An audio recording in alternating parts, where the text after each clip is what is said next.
Good afternoon. My name is John Watts, and I'm a student at Colorado Christian University. And today, I want to talk about a silent killer. And yes, I could die right now. I could literally die right now.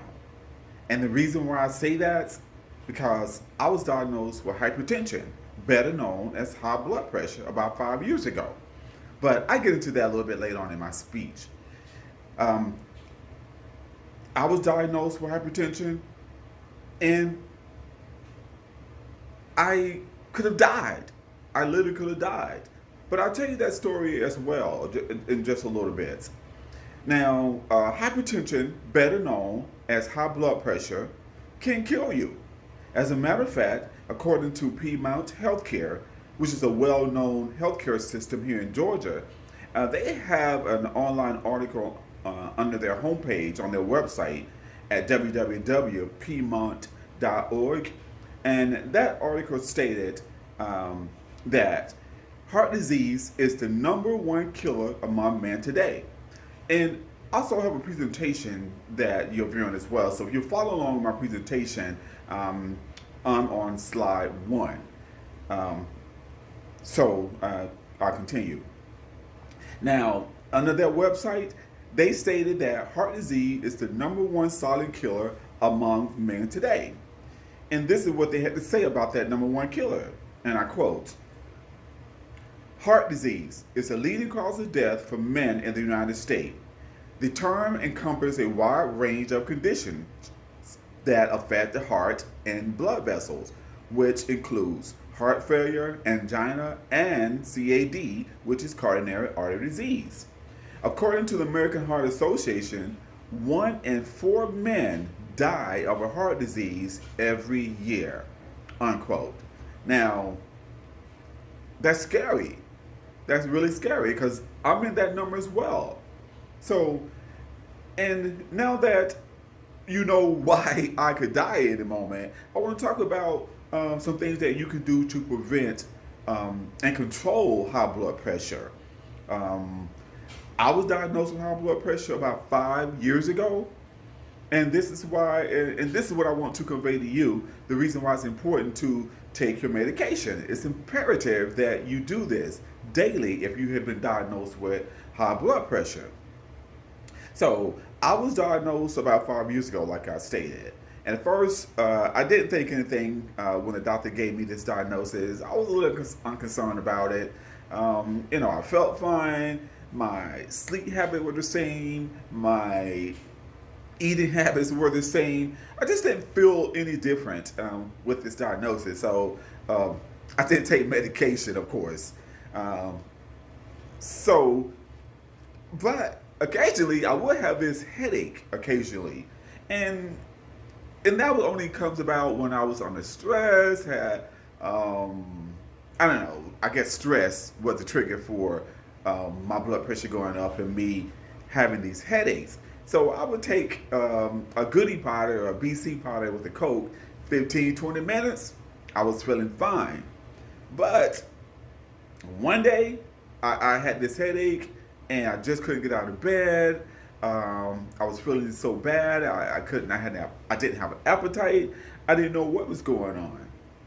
So I made an appointment with my doctor right away because I'm not used to feeling sick like this. So I made this appointment with my doctor, and he advised me to come in right away. He probably knew it was my blood pressure was elevated. So and I found out later that that's what it was. My headaches were brought on by my hypertension, and he told me that if I would have not gotten there any sooner, I could have had a stroke or a heart attack. So, like I say, it's a silent killer. But when I was discharged from home, from the doctor's office, 'cause he kept me there overnight, actually, observation, to monitor my blood pressure until it went down. So, but when I discharged home, he also placed me on some medication I have to take every day for that silent killer. Now, listen, I was reading an article again on the Piedmont Healthcare about this silent killer. And there's a doctor at that facility. Her name is Dr. Sharma. And Dr. Sharma stated that, and I'm on slide 2, I'm sorry. If you're following along on my presentation, I'm on slide 2. She stated that the several of the most common factors for heart disease, like high blood pressure, high cholesterol, and a family history of heart disease, are not things that person can't feel, she stated. She said, if left unchecked, these risk factors can add up over time. It's important to see your doctor on a regular basis to make sure all of your cardiovascular risk factors are well controlled. And I unquote. Now, it's a silent killer. You can't feel it. You can't see it. You just never know. So it's important that you have routine doctor visits with your doctor. So I encourage you to take your medication. Now, especially if you are a black man or a Hispanic man. And the reason why I say that is because, and I'm on slide 5 right now. I'm sorry if you're following along my presentation on slide 5. The CDC has reported that the number is very high among the African American and the Hispanic population. The percentage of men aged 20 and over with hypertension and taking medication is like 40.5%. And that's very high. That's like almost nearly half of American population with high blood pressure. So if you have high blood pressure, again, please take your medication as prescribed by your doctor. Take it daily. It's important. And now, as a black man, there was a time where I was afraid to go to the doctor. I didn't want to have a regular checkup. And I know that many of you out there probably in that same category. And this reminds me of a favorite quote from one of my favorite poets. Her name is Maya Angelou. She stated, if you know better, you do better. And I know better now. So I go to the doctor's office. I have my checkup. I take my medication. I have routine annual exams. It's important. So now, I know that you don't want to go to the doctor, many of you. And there's a study out there also that it reminds me of the study I was reading. Black men made some reason why black men may not visit their doctor. And because they find that the interaction is stressful. They don't feel that doctors give them enough useful information how to recommend lifestyle changes. And this is also a study online as well from consumer.healthday.com. So, and I know firsthand what high blood pressure can do. I've had many family members who died from this heart disease, from heart attacks, strokes.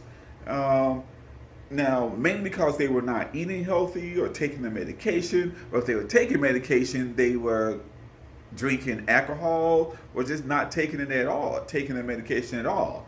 And I've gone to several funerals of family members that have died recently from heart attacks at very young ages.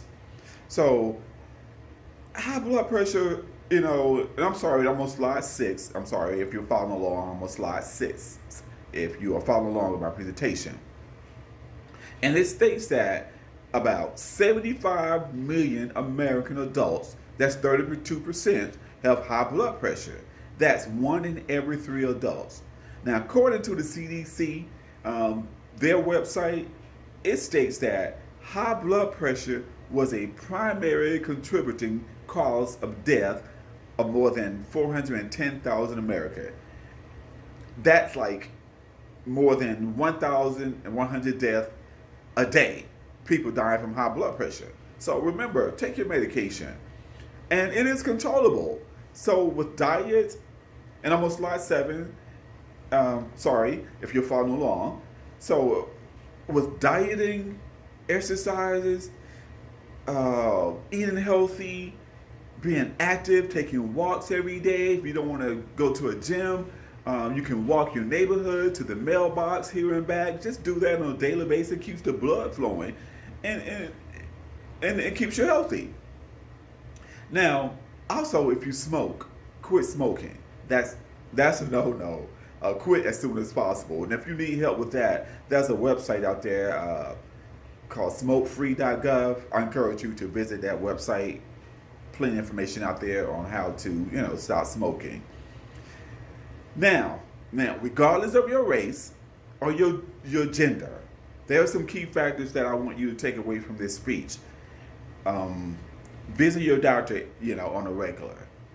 Uh, Take your medication. If you don't, it can lead to a heart attack or a stroke. So please take your medication. It's take it.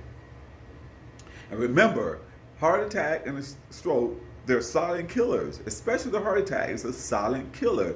It can get you anytime. You can have a heart attack in your car, in your home, at your job. So it's important that you have yourself checked out. Now, that concludes my speech on hypertension. I hope that I was successful in transferring this data to you so that you can live a healthy lifestyle. If you have any concerns, questions, see your doctor. Thank you.